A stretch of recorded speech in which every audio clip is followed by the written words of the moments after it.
So in approximately 21 hours, Basic Education Minister Siviwe Gwarube will announce the country's national senior certificate results. This ahead of the learners receiving their academic marks on Tuesday.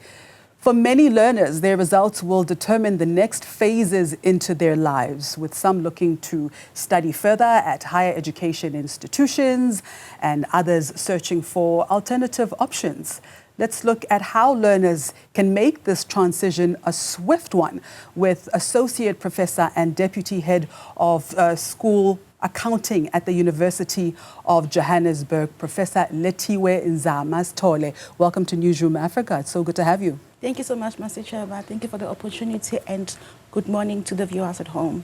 All right, so just before we get into it, I mean, let's just talk a little bit about the education department overall. I mean, what can we expect from the class of Gwarube, do you think, versus the class of Matric?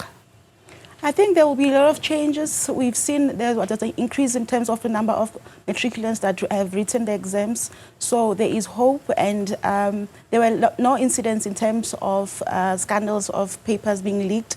And there was also an issue of their marks being released. And that also showed that the students can voice their issues and that a community is there as well in terms of POPIA Act, in terms of how can we protect the students' privacy. And it shows that students can be activists, they can speak up, and they can be proactive in terms of how they want to be treated. What would you say have been some of the greatest challenges, particularly of the basic education department? I think the challenges is mostly on socio-economic issues where most students, especially in quintile 1, 2, 3, where there are lack of resources. And if you look at some provinces like your Eastern Cape and KZN, there were issues, and when there was floods where schools were also interrupted because students could not go to schools as infrastructure was not in order. But I think the department has done their best, and as a university as well, we have done our best to prepare and be ready for the students as they come in this year. Ah, fantastic. Now let's talk about the Matric 2024 group. So firstly, this is a very anxious time for students, of course, for obvious reasons. Yes. But now, you know, we're talking about kids who are moving on to the next level. The clock is ticking for matrics who are set to resume their higher education journey. So what advice can you give to assist these new students in that transition? I will advise them as they transition not to be irrational. Whether the results are good or bad, I think it will be time for them on Tuesday to take a pause, reflect, and see in terms of did they get what they had intended to get. If it was a negative result, they need to speak up and not suffer in silence. There are a lot of resources that are available. It can be from their families, their communities, and university as well, because even the Department of Basic Education gives the students second chance for them to improve their marks. So whether it's a positive or negative, they should not rush. If there's a positive result as well, they might have already received their provisional acceptance from universities. That does not guarantee them being accepted into the university. If they have 3 provisional acceptance from different institutions, they should take time and pause and ask themselves, which university will be suitable for me? And what resources do I need? Because we know that we have an issue of funding. They might receive funding, but in terms of the release of funds, it can be delayed. So if a student is based in Johannesburg, it might be ideal for them to be closer to home, should there be delays in terms of the release of funds. But we know that there are students who are coming from rural areas who might be coming to Johannesburg. Also, they need to speak up and ensure that they communicate with relatives and communities if they need support. Should there be delays in terms of the payment of resources, they know that they have a backup in terms of where they can be staying while waiting for funding to be able to go to the residents. And what resources are available for those students who will not make it, who either will fail or want to improve their marks? Okay, I know Department of Higher Education would announce in terms of, Department of Basic Education would announce in terms of when students can start applying for second chances. And within the university as well, if a student has passed but did not get the APS score that is required for the specific qualification they require, there are bridging courses that are available for them to have a lift in terms of being able to qualify for the qualification that they need to enroll for. And let's talk about this emphasis on grade 12 results, whereas really grade 11 is a make it or break it year, because you know you would use your grade 11 results to apply for university. But now you've mentioned that provisional acceptance does not guarantee you a place in the. How does this work? I think it depends on, remember there's demand and supply. So you might have a diploma in accounting, for instance, the diploma that we're offering at our Department of Commercial Accounting, so it's to campus. We might have a pool where it's a target of maybe having 600 students that we want to have within our diploma, but only to find that applicants are more than that number. So we choose the best of the best. So you might have the APS scores, but you might have someone who had scored more points compared to you. So we'll be taking those who have scored more points compared to you.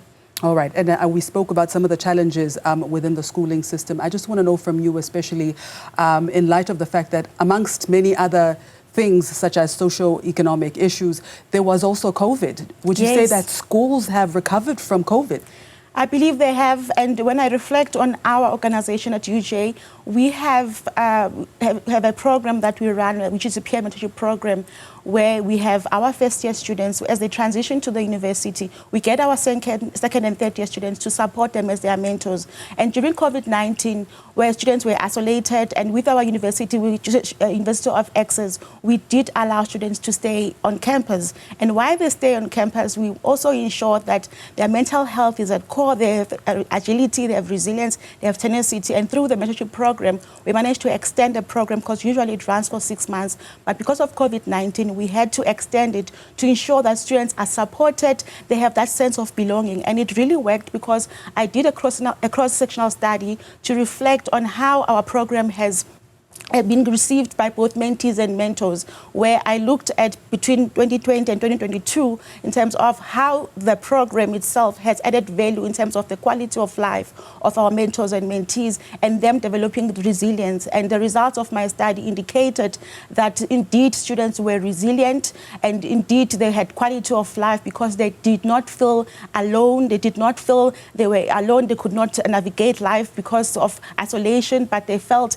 they had sense of belonging, they had community which they can rely on, because we had WhatsApp group, we would have sessions online where we had seminars on how they can ensure that they can control themselves, they can have a positive mindset, they can ensure that they nurture themselves and support each other, not only on academics, but on the life itself. And what advice do you have for those students who are beginning their journey into higher education? Because, I mean, university life is different. Yes, it is. Yeah. It is. And one needs to ensure that they build a community. So if you've come from the rural areas, the township, or even suburban, you need to ensure that when you come in, you fit into the campus, you avail yourself, because there are opportunities. We have societies for academics, for socials, and also for politics, because we have parties that can be formed within the organization where students can serve. Not only that, they can also be tutors, mentors, or admin assistants. So students, when they come in, there'll be freedom. But where there's freedom, students need to ensure that they are accountable and responsible, because we have rules, either at RES,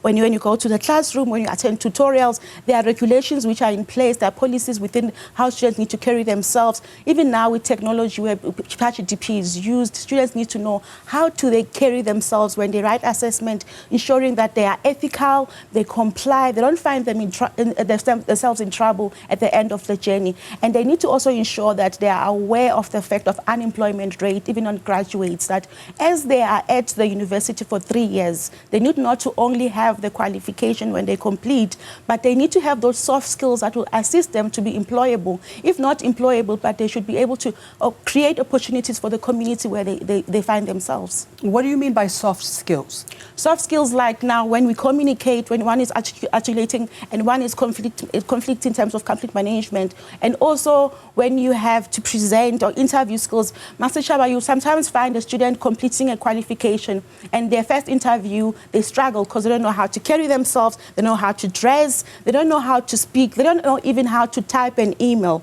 So you'll find a student sending an email on a subject line, and that really it sends a red flag to a lecturer like myself. Then I'll then invite the student and guide them in terms of, this is how you write an email. When you come for consultation, this is how you carry yourself, this is how you sit when you speak to me. Those skills are important, because you find the student is a cum laude student, but they don't have personal skills, they don't have proficiency in terms of how they articulate themselves, they don't know how to even sell themselves and be a brand that they need to be, because we want an all-rounder student that will be able to add value to the organization and be culture fit wherever they find themselves. All right. And what advice do you have for those students who will not be transitioning to higher education, whether for due to financial constraints or for any other reason? The advice would be for them to have the growth mindset, find themselves, ask themselves, am I here because I chose to be here, or is it because of resources? If it's for resources, how do I then navigate to ensure that whatever target I have for myself, it gets met? Master Shaba, I'm from Ivory Park, and if one can reflect on Ivory Park, the lack of resources there, but I did not even have internet or computer in terms of searching which qualification I can enroll for, but because of that eagerness of achieving something. So students need to have a drive and passion of saying, I want to change my life, because education is a game changer. And it does not matter if it's one of the higher education or TVET colleges, or you can even study online, but you need to have a drive and passion of where you want to find yourself and what difference you want to contribute into the country. Fantastic. Thank you so much for your time, Professor. Thank you so much for having me. All right, that was Associate Professor and Deputy Head at the University of Johannesburg School of Commercial Accounting, Professor Lethiwe Nzama.